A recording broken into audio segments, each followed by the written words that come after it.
Okay. Hi, I'm Adrian, and I am making this guide because you all asked for a guide for posing, so here you are.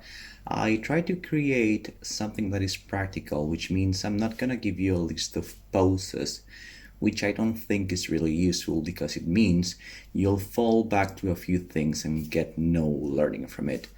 Instead, what I decided to go through is breaking all the elements I could find that are helpful in constructing posing and that you can build upon. So here you are. The first thing I thought it's useful to do is to define what posing is.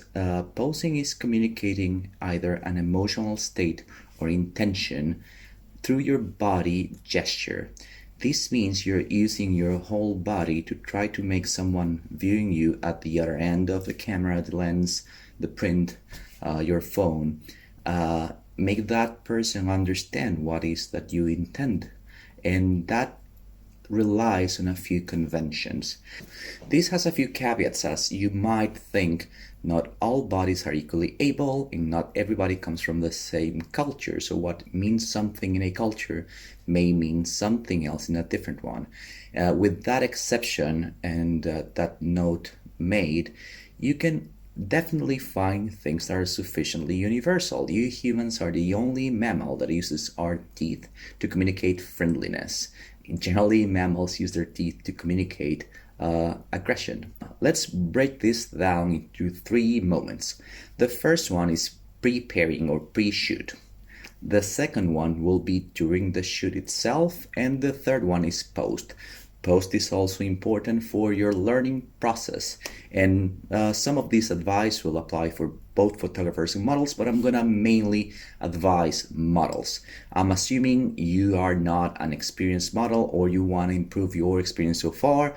Someone who has been doing this for a long time will know definitely better than I do how to model, and that's my advice number one. On the preparation, modeling is a skill, is something you learn, and is something that requires to practice. And as anything that requires practicing, you need to have clear goals and to assess whether you have achieved them or not.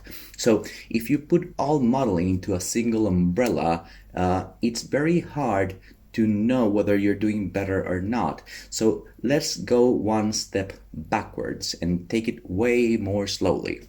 Uh, as I was telling you before, since we have a few things that we can call common understanding of what a body gesture means, then that means you can start by figuring out what you want and how that's commonly communicated.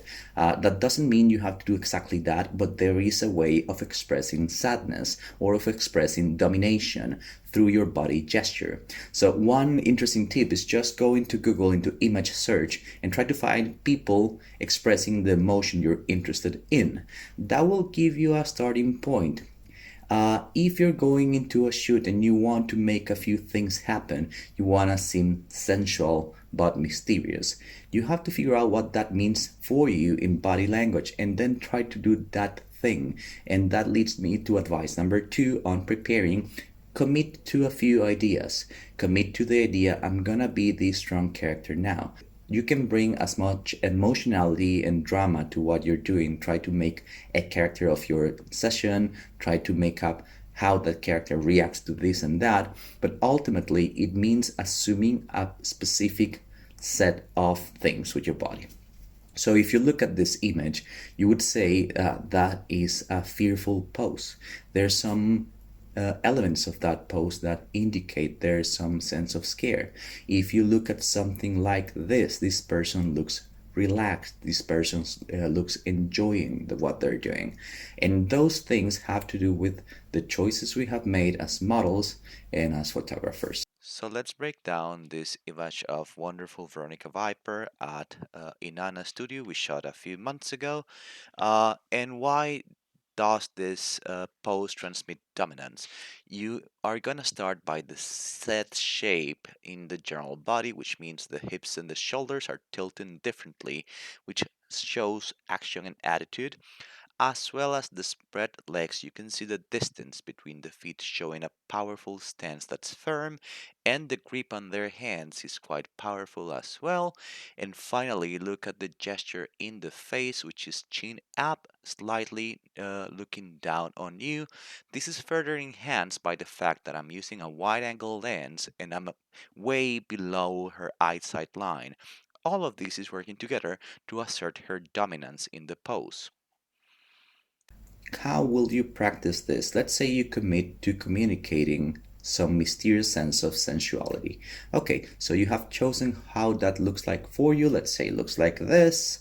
And then you're gonna practice that. You can practice in your mirror with your phone where you feel no pressure and try to assess how it looks like. And this is particularly important as photography and video are 2D arts, not 3D art. The viewer cannot go around you, which means you have to know what's visible and what's not. And that requires lens awareness, meaning you have to be able to intuitively see the camera and know whether your shoulder is or not in the frame. That you can do with your phone by repeating and repeating, and also by seeing yourself at a mirror. I do hook up my phone to my TV so I can see what I'm doing while I'm doing it in a very large format. And all of that will give me greater body awareness. If you think that's not enough, you can also look for yoga training, self awareness through meditation, anything in sports or dance or arts that will bring you a greater body awareness. One interesting exercise is to close your eyes and try to feel where a limb is at a time. That will increase your body awareness, and when you have more body awareness, it's more easy for you to just figure out how to move your body so it looks like this and that. Preparation stage, try to set yourself a goal. I want to look like a menacing person. Think that the more you specify what your goal is, the easier it will be for you to assess later whether you achieve that or not. And try to do a full body modeling. So this is an interesting one, but when you're modeling, you may feel that you're just using this bit, but even when you cannot see my legs right now, it will be easy to think I'm in a comfortable position because I'm speaking comfortably. If I was doing the splits right now, you could definitely tell because my face would change, my shoulders would tense. It will be a different general body posture, even when the camera is just focused on my face. So try to model with your whole body, and that will also help you embrace the emotion and embrace the moment you are living right now. So get your full body into it. It's something that is quite important to improve your modeling. So let's quickly recap. Try to make modeling and posing something you trained for rather than something you're good or bad at. I commonly hear people saying they're good or they're bad or they're X or Y. That's not important. What is important is I want to be able to do this, so I'm going to prepare myself for doing that. So let's assume you have prepared properly for your session. What else do you need? Well, you need to discuss what the intent is, where you're gonna be. Is it gonna be outdoors? Are you gonna be in public space? Are you gonna be in a chair? Are you gonna be near a wall? One thing is you need to be comfortable, and some people are more comfortable in a private setting. Some people find that too intimate. So try to find, if you're trying to develop your skill to pose, conditions that are right for you. If you find some relaxation in knowledge like I do, try to research where you're gonna be, who's gonna be there, what the goal is, what's the estimate amount of time you're gonna be there. Because the more you are comfortable, the easier it will be for you to explore. If you're doing some collab or some training session, it's nice to know who you're shooting with, what they expect from you, and communicate what your goal is. I want to improve on this set of postures. I want to improve my leg work for camera. I want to improve my facial features. How do I express sadness with just my eyes? If you have enough of a rapport with the team you're working with, it will be easier for you to further engage and try to improve on what you're doing. What comes next? After you're properly prepared for your shoot, you need to be assessing. I mean, when you are trying to get a certain look, you need to realize whether you're getting closer or not. And again, try to think the 3D to 2D thing with body and camera. Your leg can be further away or closer to the photographer, but that will mean the shift in posture will be visible, even when the perspective is not that noticeable. Try to think in 2D. When assessing your photography, think in 2D. If you're assessing your photography mid-session, don't focus on any other thing than your posture. If you're trying to improve one aspect of your posturing, try to improve that one first. When you're satisfied with that, then you can correct the outfit or the makeup or the light. Try to focus on improving this aspect for a single shoot, and you will see how your body awareness and how your posture awareness will improve if that's the main goal. Communicate constantly. If you are someone who enjoys being directed, do ask your photographer or collaborators whether they're comfortable and skillful enough to direct you. If you're in the role of a photographer or collaborating with a model, try to be very direct, very candid, very explicit with the instructions you're given, because it's quite common to give no feedback or very ambiguous feedback that is not really useful for the person modeling. Move your shoulder forward, move that shoulder that direction. Not everyone is equally capable of navigating three-dimensional space in the same way, so pointing things might be useful. Do ask your models how do they prefer being directed. Do tell your photographer, please never touch me. Please do this. Please don't do that. You're trying to create the proper conditions in a situation which is often power imbalance. When someone's directing you, you are giving them some power over you, and that has to be negotiated.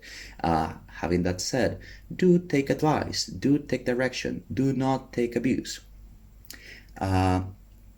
Ultimately, try to make your training sessions as enjoyable as possible. Try to enjoy what you're doing. A lot of people modeling nowadays, they are doing that for fun, not for money and not for a living, and they're not in pursuit of a professional career. Some people just model because they need to use that to promote the rest of their business. Some people just model because it's something they like doing. So try to enjoy this time. If you're not feeling right, take a break, drink water, ground yourself constantly.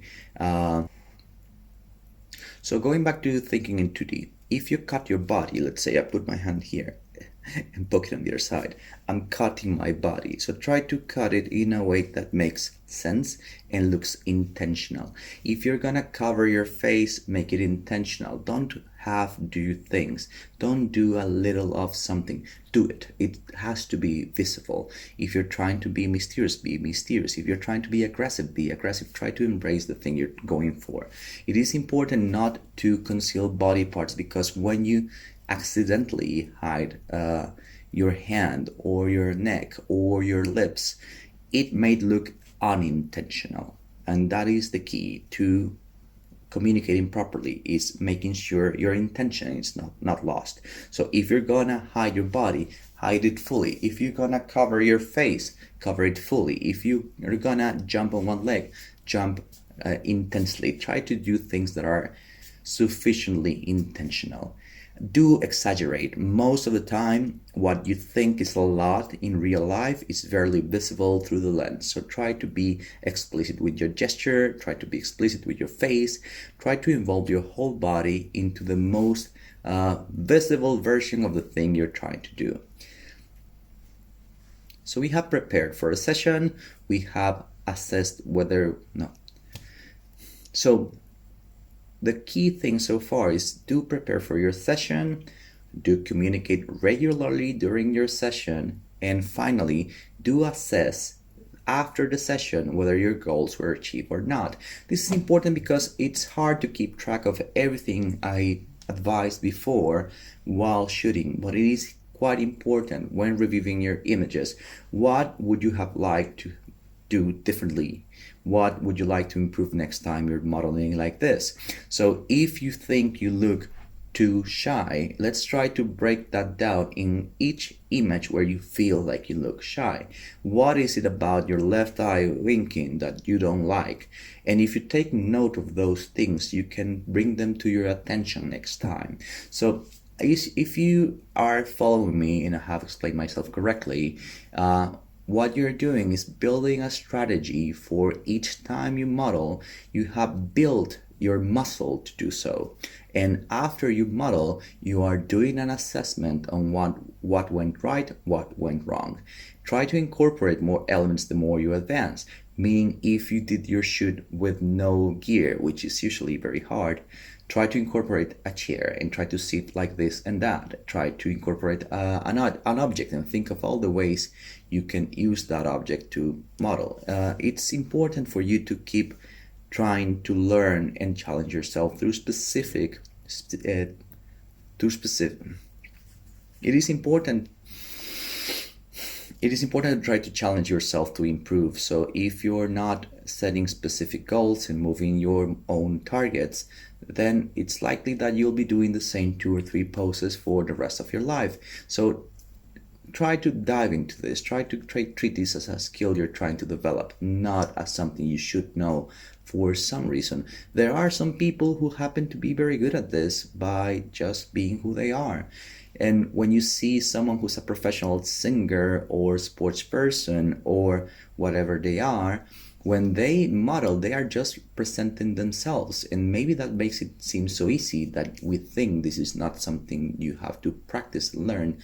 So it is, and be happy about your trip and your improvement and your journey through improving whatever it is that you're trying to improve.